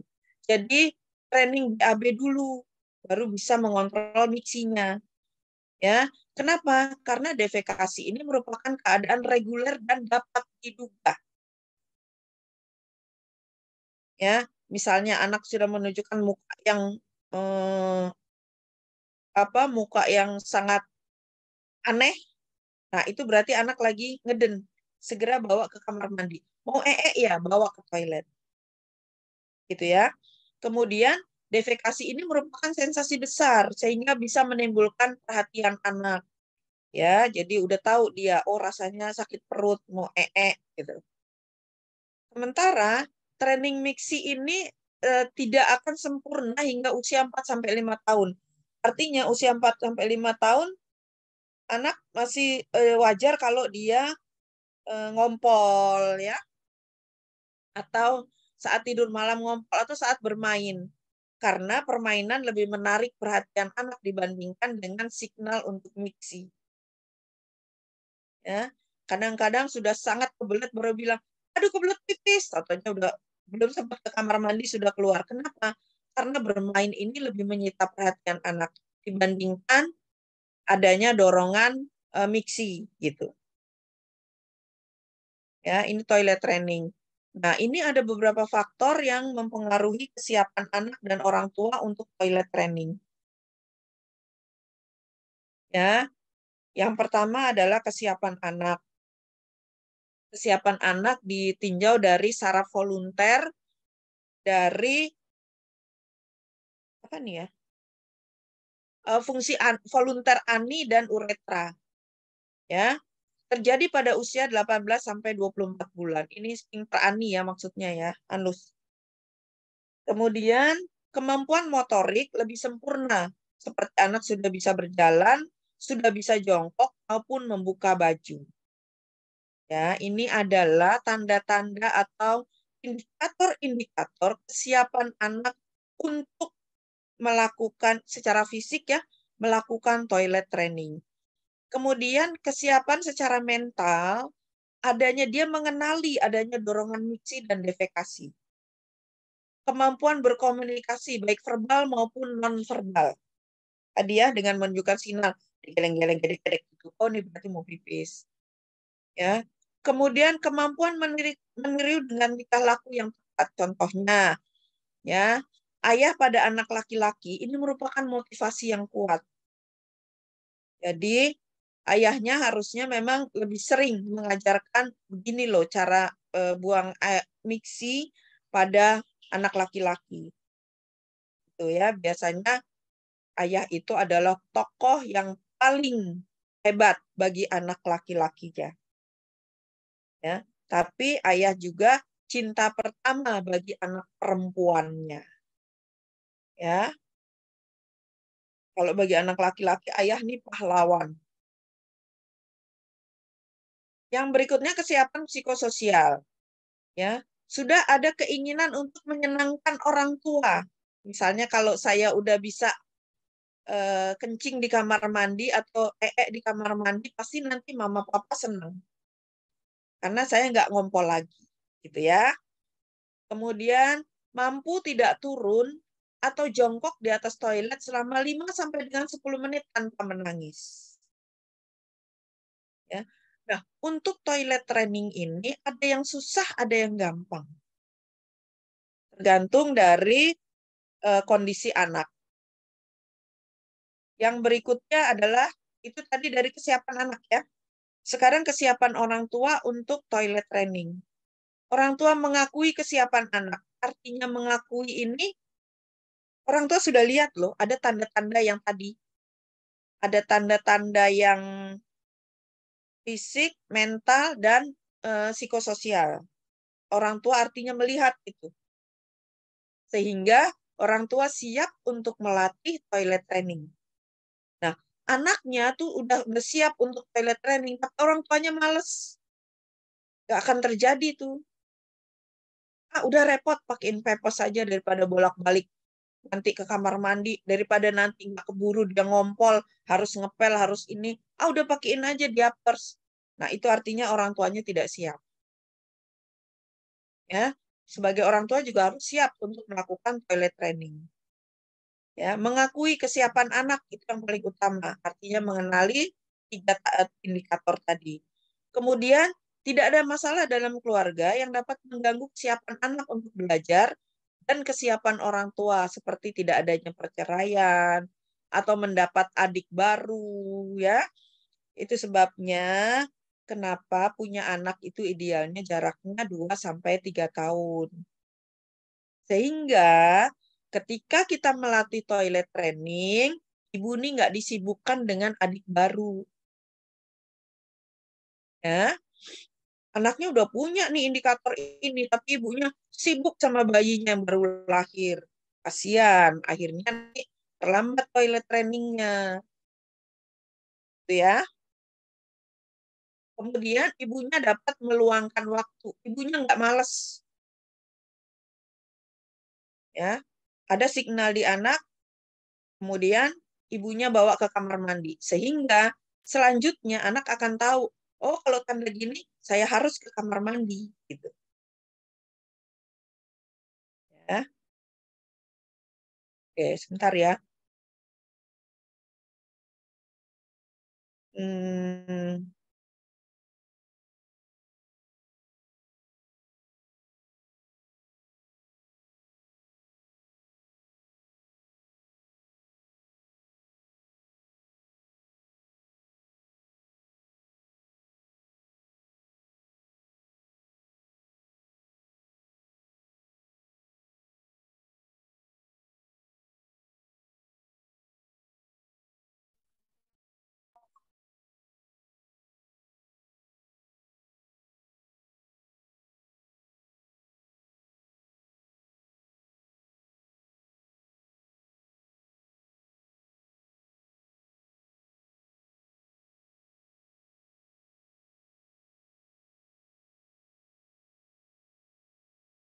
Baik, saya lanjutkan.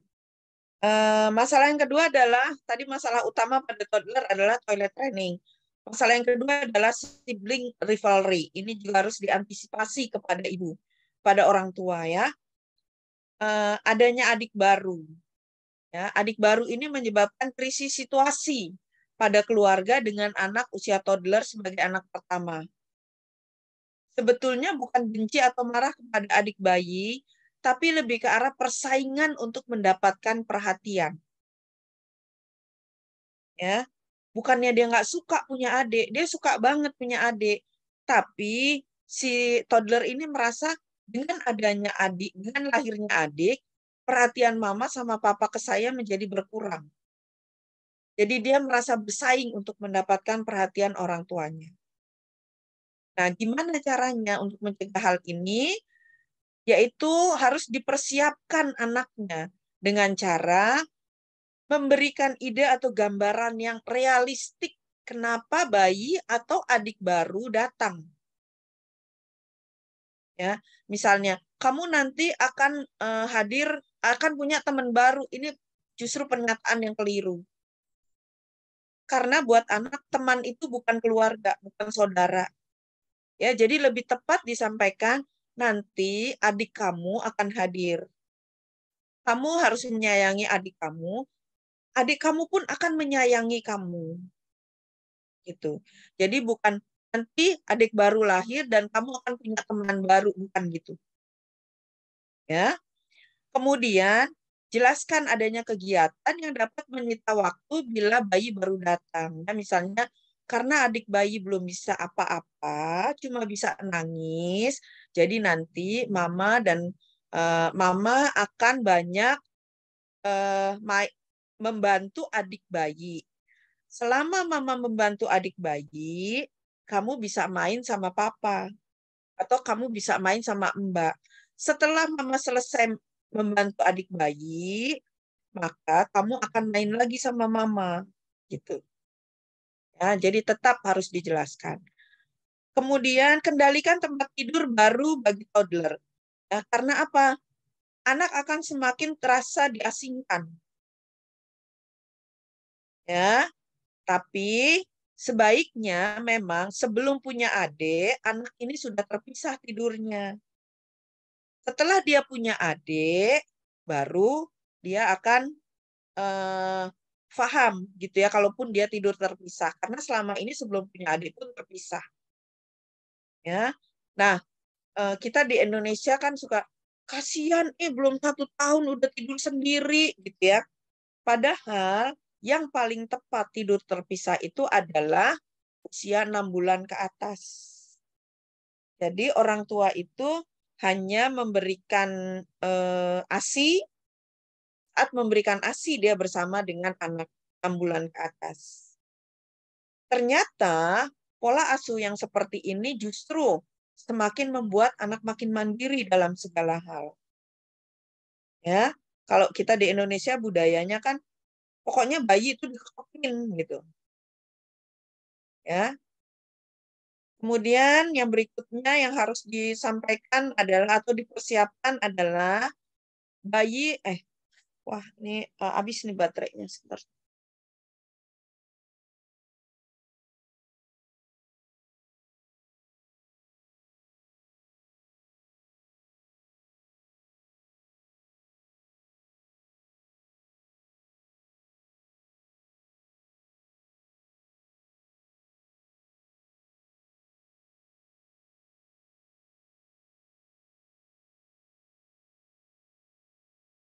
Bentar ya, saya masang baterai dulu.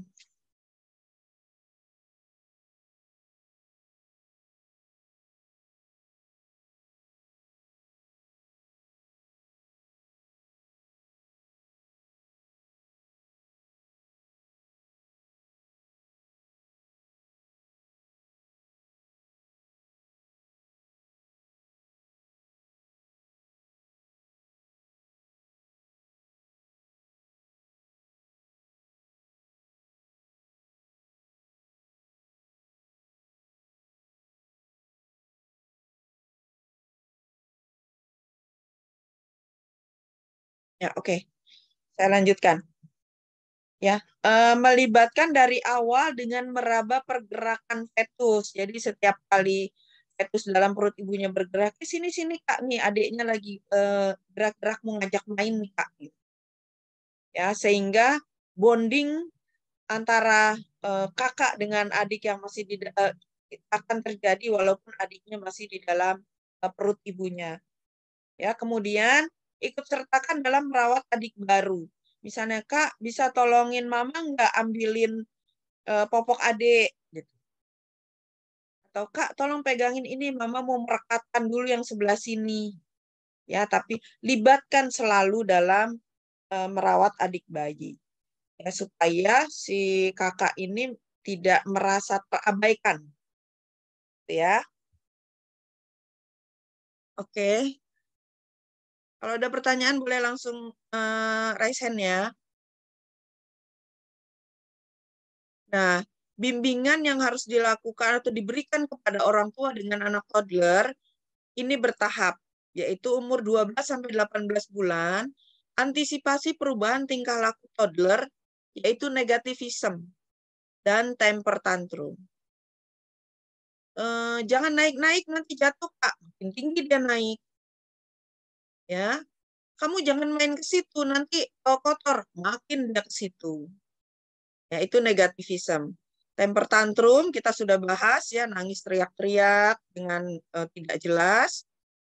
Kemudian penyapihan dari botol ke makanan padat.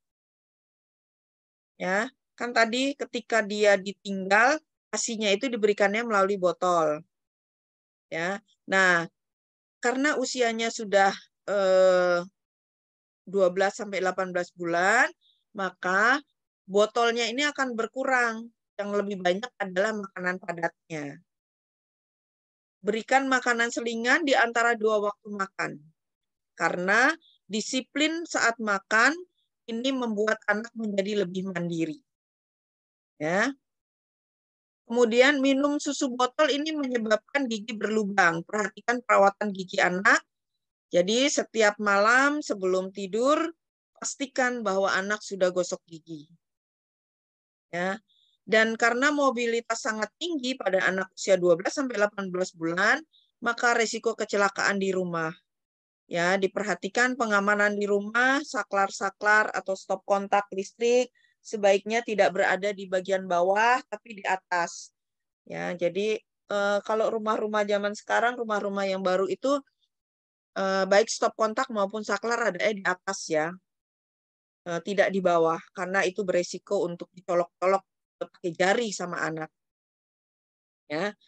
Kemudian gunakan cara lembut untuk mengatasi negativisme dan temper tantrum.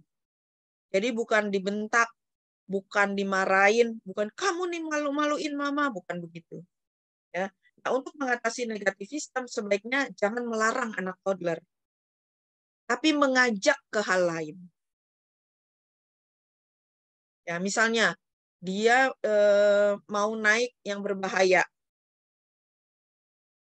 terus kita larang, jangan dilarang, tapi alihkan. Kayaknya di situ lebih bagus deh.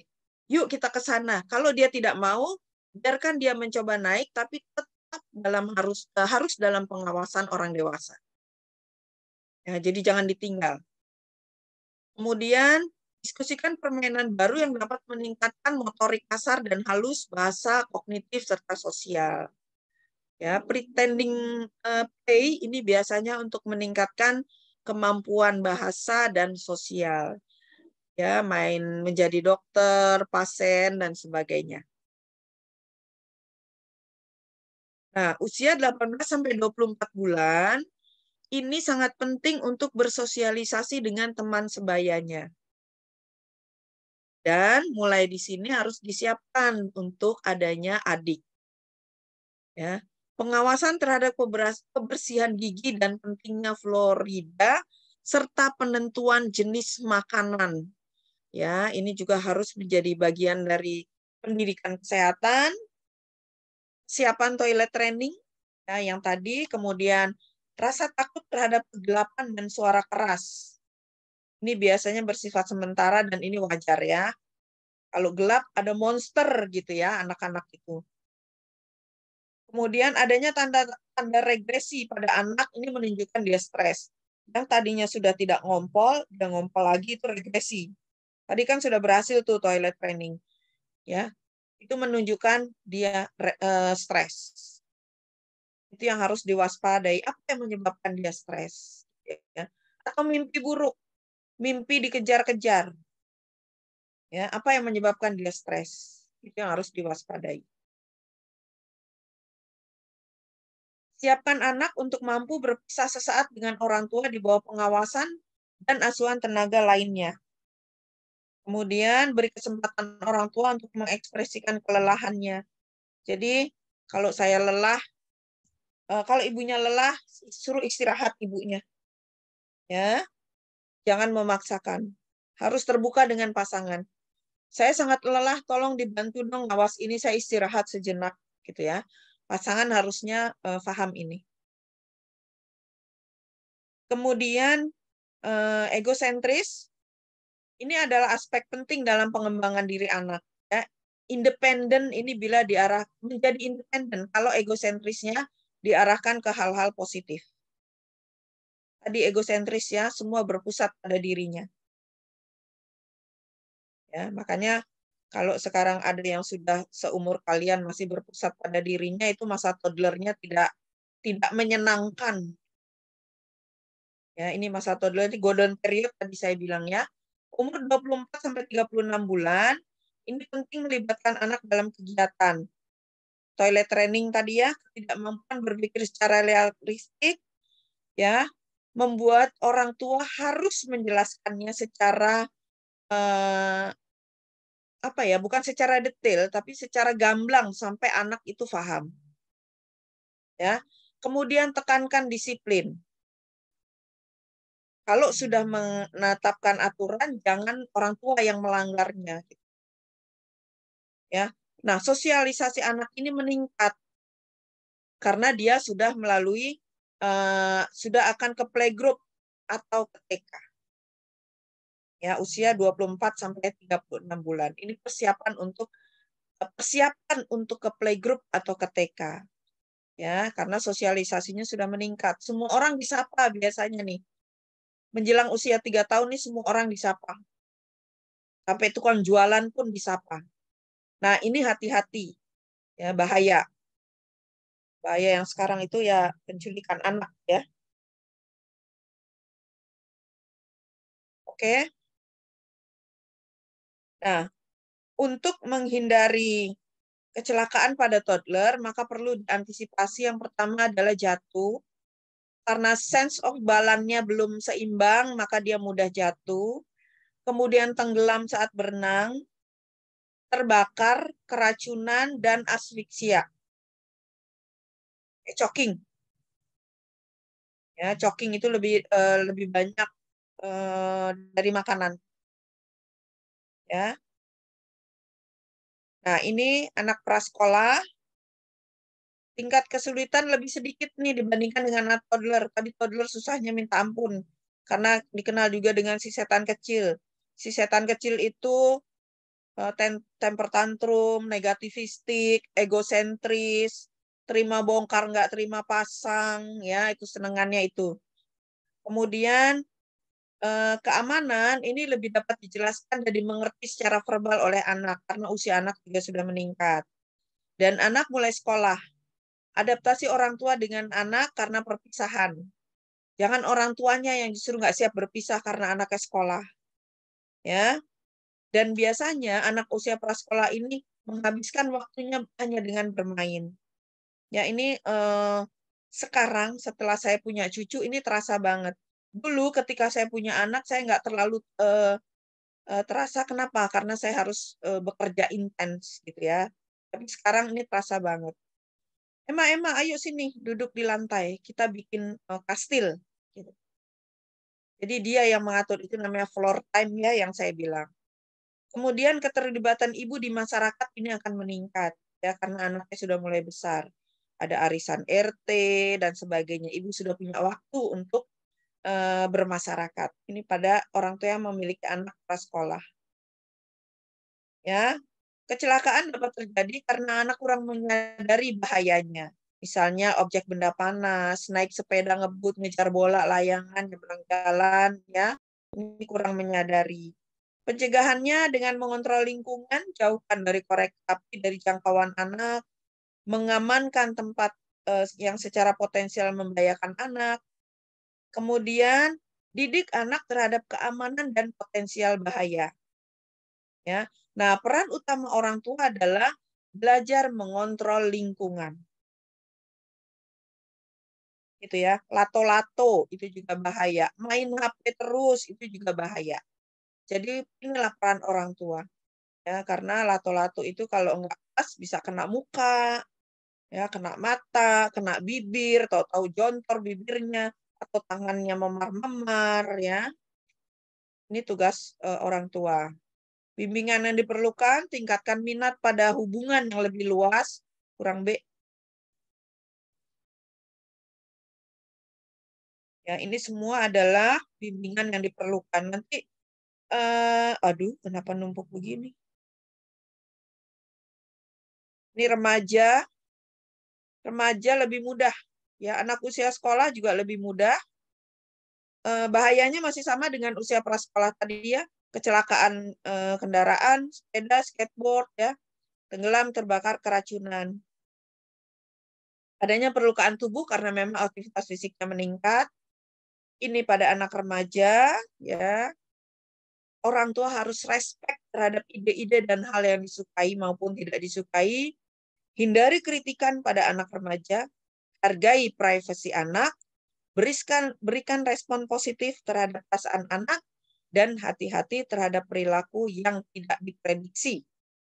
Bahaya narkoba, ya, nafsa di sini pada remaja. Nah, ini tambahan ya. Ada satu metode yang membuat anak lebih mandiri, yaitu baby led weaning atau BLW. BLW ini adalah men-skip pemberian MPASI berbentuk puri. Ya. Memberi kesempatan untuk memegang dan menyuap makanan sendiri. Jadi dari bubur saring langsung kepada makanan padat. Kan selama ini kan bertahap ya, dari makanan saring ke bentuk puri atau makanan yang lebih lembut, kemudian baru ke makanan bentuk seperti umumnya. Nah, BLW ini di skip tuh yang bentuk puree. Ya, jadi langsung misalnya dari makanan bubur saring langsung ke nasi gitu. Ya, tapi nasinya tentunya bertahap juga, nasi lembek gitu ya. Kemudian memberi kesempatan untuk memegang dan menjawab makanannya sendiri. Misalnya pisang, kasih aja pisangnya, jangan dikerok pisangnya gitu. Jangan dipotong-potong. Nah, BLW ini memberi kesempatan pada bayi untuk mengeksplor makanannya sendiri. Ya. Para ahli merekomendasikan waktu terbaik untuk memulai BLW adalah antara berusia 6 bulan ke atas. Pada saat bayi sudah bisa duduk sendiri, menggapai dan memegang benda. Ya. Nah, mereka juga memiliki refleks kontras, yaitu menjulurkan lidah yang menyebabkan benda asing terdorong keluar dari mulut. Jadi kalau dia tidak suka, dikeluarin gitu. Ya. Nah, usus telah mengembangkan enzim pencernaan yang dibutuhkan untuk menyerap makanan padat pada usia 6 bulan ke atas. Nggak ada fotonya ya. Perasaan saya menyimpan fotonya, tapi nggak ada. Oke. Itu untuk bimbingan antisipasi. Ada pertanyaan? Silakan. Silakan. Iya Ibu, izin masuk, saya izin Hertinayu dari kelas RKI.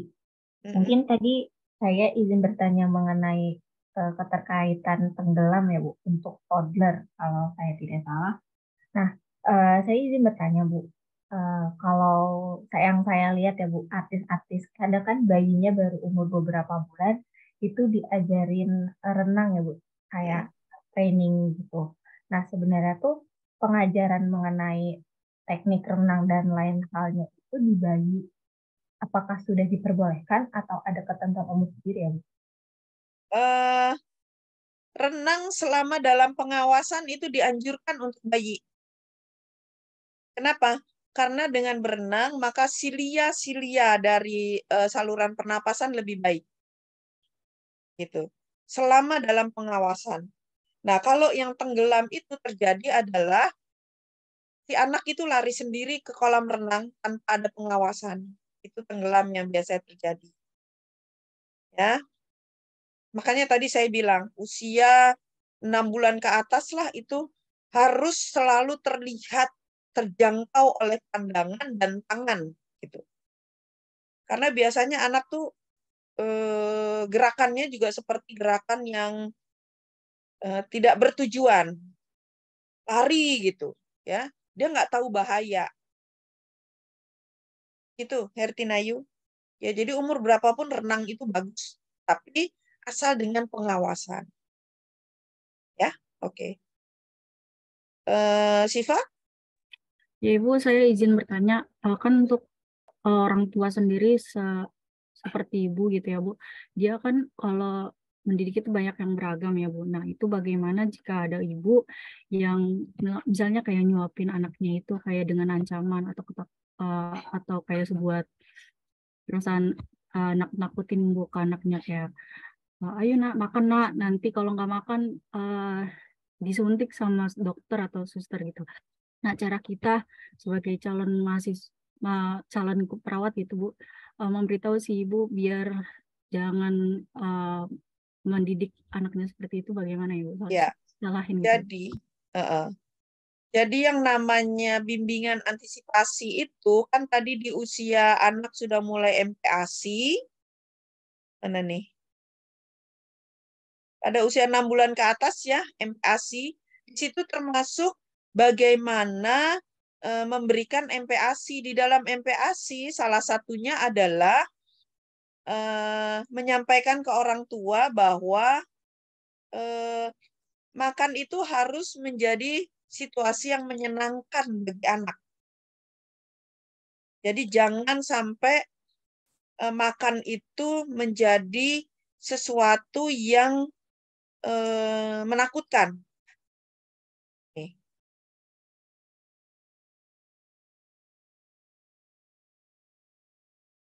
Nih, persiapkan bayi untuk MPASI. Di dalam persiapan bayi untuk MPASI, ini juga di sini harus diedukasi. Selain apa saja makanannya, juga ibu harus meng-create, menciptakan lingkungan supaya makan ini menyebabkan atau merupakan situasi yang menyenangkan bagi anak. Ya, kasih aja makanan gitu. Tunggu sampai setengah jam. Kalau setengah jam juga sudah tidak selesai, kenyangkan. Kamu sudah kenyang. Kalau sudah kenyang, ini stop. Gitu ya. Tapi kalau belum kenyang, lanjutkan. Gitu. Misalnya kita udah setengah jam, kita kasih anaknya sudah GTM, ya, gerakan tutup mulut, maka disitulah berarti artinya sudah kenyang anak. Nah, hati-hati, GTM ini juga dilakukan pada anak usia toddler ya, 1 tahun ke atas. Kenapa? Karena dia menunjukkan otonomi dirinya. Saya ini loh saya, kalau saya nggak mau makan, mau apa? Gitu. Itulah si setan kecil tadi, toddler. Ya. Caranya gimana? Supaya dia tidak GTM. Caranya adalah dengan melibatkan anak menyiapkan makanannya sendiri. Ya, menyiapkan artinya mulai dari pemilihan bahan. Ya, yuk kita buka kulkas yuk. Kita cari kamu mau makan apa ya? Ini di kulkas mama ada ini. Yang mana yang mau kamu makan? Oke, ini kita masak ya. Bantuin mama sini ya. Ya, sampai kepada memasaknya. Ini sudah jadi, mari kita makan gitu. Jadi buat situasi makan itu merupakan situasi yang menyenangkan. Gitu sih, Fa? Ya. Nah, kalau ini sudah terbiasa, pasti ibunya nanti kalau anaknya dirawat, misalnya anaknya sudah besar, nggak akan lagi tuh ngomong, ayo makan, nanti kalau nggak makan disuntik suster, nggak akan lagi ngomong gitu. Kan seperti kita sepakat kemarin bersama bahwa adanya pergeseran asuhan keperawatan anak dari dalam gedung bergeser ke masyarakat, promotif, preventif. Gitu. Jadi artinya nanti ketika Anda praktek keperawatan komunitas, disitulah Anda menerapkan. Paham ya? Bisa menjawab, Siva? Ya, Ibu. Terima kasih Ibu atas jawabannya. Oke. Ada lagi? Silakan. Di sini, Bu. Ya. Ini Ibu, saya Atika. Tadi kan di infant 6 bulan kedua ada memberi perhatian bayi saat bersikap baik. Terus kalau misalnya kan di saat itu bayi juga masih nangis gitu ya Bu untuk menyampaikan apa yang dia mau gitu Bu. Atau kadang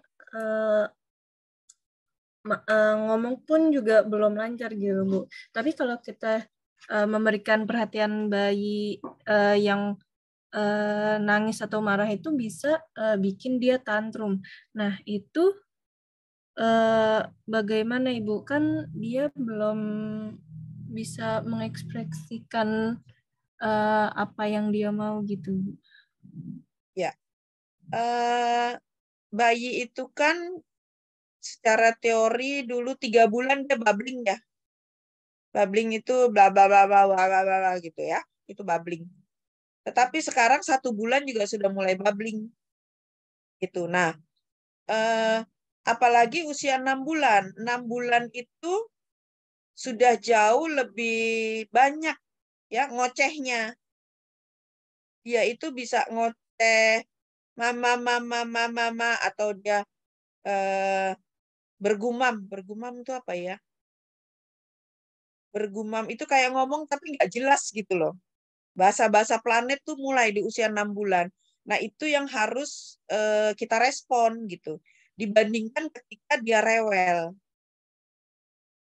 Karena apa? Karena kalau dia rewel kita kasih perhatian penuh, dia akan rewel terus. Kenapa? Karena ketika saya rewel, saya diperhatikan kok, saya nyaman gitu. Menjadi nyaman. Seharusnya yang kita respon positif adalah ketika dia berperilaku positif. Yaitu misalnya dia ngoceh, dia ketawa-tawa, dia main dengan menimbulkan suara-suara, ya. Nah, itu baru kita respon positif. Oh, kamu main ya? Mau ditemenin mainnya? Yuk kita main. Nyanyi, ya, nyanyi dengan gerakan dan sebagainya. Itu. Bisa menjawab? Ibu, terima kasih. Oke, silakan kalau ada yang lain.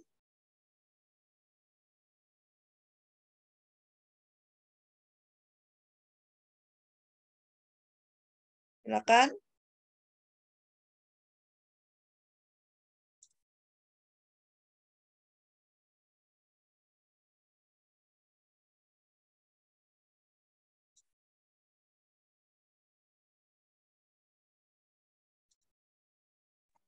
Ibu izin bertanya. Ya. Sebelumnya saya Sabrina Novilda dari kelas 2 Bengers. Ibu kan tadi dijelaskan ada tantrum-tantrum ya, Bu. Nah, saya kan pernah dengar gitu, Bu, ada salah satu artis kalau nggak salah itu yang Marshanda. Waktu anaknya usia toddler tuh, pas anaknya tantrum tuh dibiarin aja, Bu. Jadi dia tuh kayak nangis-nangis aja gitu, Bu. Nah, sedangkan kan kalau di lingkungan sekitar saya tuh, Bu, kalau anak tantrum itu biasanya langsung cepet-cepet gitu, Bu, ditenangin kayak, udah nggak usah nangis, nggak apa-apa, gini. Nah, sebenarnya tuh, Bu, gimana sih, Bu, kita mengedukasi gitu, Bu, orang sekitar biar kalau anak sedang dalam kondisi tantrum itu nggak apa-apa gitu, biar nanti ketika usianya sudah 6 tahun ke atas tuh dia jadi bisa ngontrol emosinya gitu, Bu, jadi nggak nangis sesuka hatinya gitu. Itu tadi yang saya bilang ya, sekarang bergeser mulai dari gedung keluar gedung. Nah, ini adanya nanti di masyarakat. Ya, Anda nanti ketika praktek di masyarakat boleh, salah satunya adalah tentang pola asuh gitu. Boleh memberikan penkes, kumpulin. Dengan harapan apa? Ibu yang Anda kasih penkes ini menularkan lagi ke ibu-ibu yang lain. Gitu. Jadi seperti multi level marketing gitu loh, MLM. Ya, harapannya begitu. Ya. Jadi supaya kita yang betul memang kalau dia tantrum jangan dikasih perhatian. Dengan kita kasih perhatian, udah cukup sini sayang, itu adalah perhatian. Ya, besok-besok anak tantrum terus gitu. Ya. Nah, ini bisa menjawab ya, Sabrina ya? Sudah bisa menjawab, Oke. Ibu. Terima kasih. Ini saya kasih contoh gambar ini yang BLW tadi. Ya, ini ponakan saya yang saya bilang ayahnya orang Melbourne, dia menerapkan BLW. Ya, nah, dari sini ini kenapa posisinya begini? Dia makanannya kurang. Ya, dia nyariin lagi disiapin lagi di belakang, dia ngelirik mana ini makanan saya. Kenapa? Anak yang BLW tahu kapan dia lapar, kapan dia kenyang. Ya, kapan makanannya cukup, kapan makanannya tidak cukup gitu. Ini dia kurang makanannya, nih mukanya udah belepotan, tapi kurang makanannya lagi ditambahin lagi. Dia nggak sabar nunggu, jadi ngelihat ke belakang, ke dapur, nunggu makanan. Ya, kenapa saya tahu? Karena kebetulan saya yang bantu nih nyiapin makanannya. Dia udah nggak sabar nih. Gitu ya, jadi lebih mandiri anaknya, lebih mengenali dirinya sendiri. Kapan saya harus makan banyak, kapan saya harus cukup makan, cukup udah sampai di sini gitu. Ya, itulah BLW. Jadi mandiri anaknya dan sampai sekarang bagus sekali pola makannya. Dibandingin anak-anak yang terlalu disuap ya. Jadi tidak tahu kapan dia harus berhenti makan, kapan dia harus mulai makan, dia nggak tahu gitu. Oke, ada pertanyaan lagi silakan. Yang kelas RKI akan ada kuliah ya, jam 11 ya? Iya, Ibu. Ibu, sebelumnya izin bertanya untuk penugasan, kan yang penugasan kelompok itu mind map atau path of flow. Nah, path of flow atau mind map-nya itu berbentuk gambar atau tulisan ya, Ibu? Kalau yang namanya path of flow harusnya berbentuk apa? Skema. Gambar, iya. Skema, bukannya gambar. Iya, skema. Berbentuk Terima kasih, skema Bu. ya. Oke. Ada lagi? Silakan.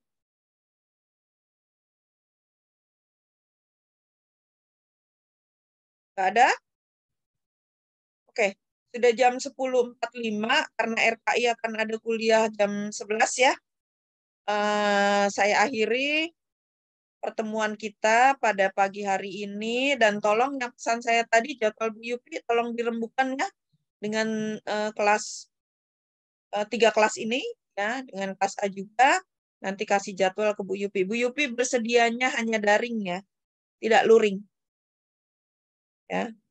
Sebetulnya bukan soal bersedia atau tidak bersedia, tapi kesediaan waktu beliau. Itu karena kalau daring beliau masih bisa misalnya tetap berada di kantornya, seandainya suatu waktu ada instruksi dari pimpinan yang lebih tinggi lagi, gitu masalahnya. Ya, baik. Kalau tidak ada lagi pertanyaan, saya tunggu kabar berikutnya tentang jadwal Bu Yupi. Terima kasih atas perhatian dan partisipasi. Maaf, Ibu, izin masuk. Ya, silakan. Untuk mata kuliah keperawatan anak ini harus ada resum atau enggak ya, Bu? Enggak. Enggak ada. Terima kasih, Bu. Harus. Ya. Saya jadi lupa deh. Bentar. Tadi saya udah kepikiran mau ngomong apa ya.